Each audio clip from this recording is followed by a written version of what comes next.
అన్నిటినీ లోపరుచుకోగలుగుతున్నాడు, అన్నిటినీ కూడా ఆయనకి అనుగుణంగా మలుచుకోగలుగుతున్నాడు. ఎవరు? మానవుడు అంటే మీరు, నేను, మనలాంటి మనుషులందరూ, భూప్రపంచం మీద ఉన్నవారు అందరూ కూడా.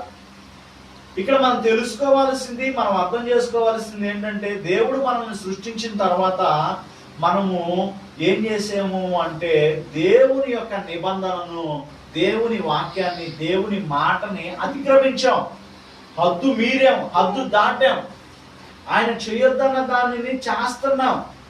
అప్పుడు ఏదేను తోటలో అవ్వకు ఆదాముకు తోడుగా అవ్వను ఏర్పాటు చేస్తే, అవ్వనేమో అపవాది ఏం చేశాడు? పాము రూపంలో వచ్చి ఆమెను మోసగించాడు. ఆమెను మోసగించడమే కాకుండా ఆమె వెళ్ళి ఆ అపవాది మాటలు విని ఆదామును మోసం చేసింది. వాళ్ళు ఇరువురు కలిసి మోసపోయి దేవుడు తినొద్దన్న దాన్ని తిన్నాడు. తినడం వల్ల వారికి దేవుని కోపం వాళ్ళ మీద రగులుకుంది. ఖచ్చితంగా ఇన్ని సంవత్సరాలు మీరు బ్రతుకుతారని అప్పుడు కూడా పాపం ఆయన చెప్పలా. ఏదైనా తోటలో నుంచి బయటికి తోలేసి దేవుడు మనల్ని ఖచ్చితంగా ఇది చేయండి అని చెప్పట్లా, ఖచ్చితంగా ఇది చెయ్యొద్దు అని కూడా చెప్పట్లేదు. మనకేమి ఇచ్చాడు? ఫ్రీడమ్ ఇచ్చాడు, స్వేచ్ఛను ఇచ్చాడు. ఇప్పుడు ధర్మశాస్త్రాన్ని ఇచ్చాడు మనకి. ఈ ధర్మశాస్త్రాన్ని బట్టి మీరు నడవండి అని చెప్తే మనం నడవట్లేదు, బ్రతకట్లేదు.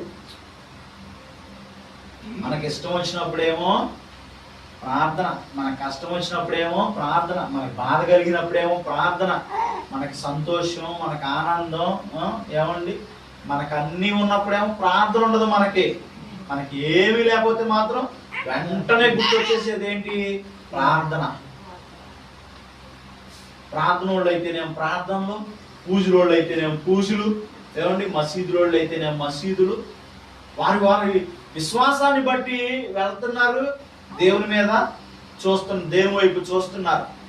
కానీ మనం ఏ పరిస్థితుల్లో, ఎలాంటి పరిస్థితుల్లోనైనా సరే దేవుని మీద ఆధారపడే వారంగా ఉండాలి, దేవుని వైపు చూసే వారంగా ఉండాలి, దేవునితో కలిసి నడిచేవారిలాగా ఉండాలి. హానోకు 365 సంవత్సరాలు దేవునితో కలిసి నడిచాడంట.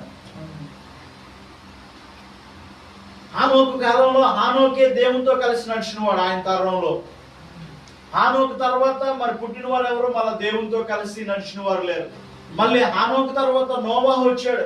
తన తరము వారు అందరిలో, అంటే భూప్రపంచం మొత్తం మీద ఎవరో నీతిమంతుడు? నోవాహు. చెడిపోయే వాళ్ళు చెడిపోతున్నారు, బాగుపడే వాళ్ళేమో బాగుపడుతున్నారు.